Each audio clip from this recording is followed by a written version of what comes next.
Na kama ni busara, kwa nini busara zinatumika kwa klabu moja? Kwa nini linapokuja swala la busara inakuwa favorite Simba Sports Club? Barua inatoka ya mechi kuahirishwa, barua imetoka imeandika taarifa kwa vyombo vya habari. Je, Young Africans ni vyombo vya habari ama ni klabu ya mpira? Swali, barua alitumiwa Young Africans walitumiwa wananzengo mtandaoni?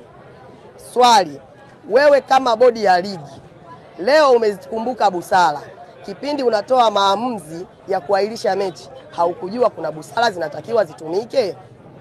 Swali, Young Africans ametuma barua kwenda kulalamika TFF ili aweze kupewa haki yake. Unasema unataja tarehe, utakuja kuleta tarehe itakayochezwa mechi.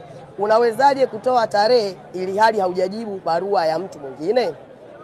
Swali, wewe kama bodi ya ligi, wewe kama TFF, wewe kama rais, ulivyotoka kwenye majukumu ya CAF, ulivyokuja, ulikaa chini na uongozi wa Young Africans kuwasikiliza matatizo yao na hoja yao walionayo kabla ya kutoa maneno uliyoyatoa kwenye vyombo vya habari?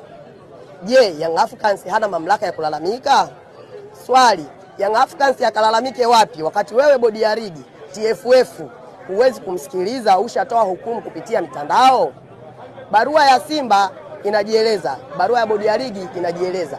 Barua ya bodi ya ligi inasema maofisa wa mchezo hawakuwa na taarifa kama Simba ataenda kuutumia uwanja wa mchezo kwenye mazoezi siku moja kabla, kwa mujibu wa kanuni inavyosema. Ulikuwa na uchunguzi gani uliokuwa unaenda kufanyika wakati barua inajieleza kuwa hawajatoa taarifa?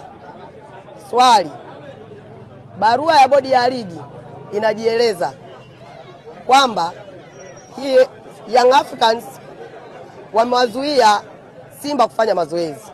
Je, kuna kiongozi wa Young Africans uliyemuona kwenye eneo la tukio? Je, bouncer aliyekuzuia alikuwa amevaa jezi ya Young Africans? Je, aliulizwa maswali akasema yeye ametumwa na kiongozi wa Young Africans? Swali, Young Africans ndiye aliyekuwa na ufunguo wa uwanja au mamlaka ya uwanja ndio alikuwa na ufunguo wa uwanja? Kwa mimi nadhani inatakiwa ifikie mahala busara isitumike na sheria ifuatwe. Jana nimeingia mtandaoni, nimekuta Mzee Mkuto kama mwenyekiti wa bodi ya ligi anadai busara itumike.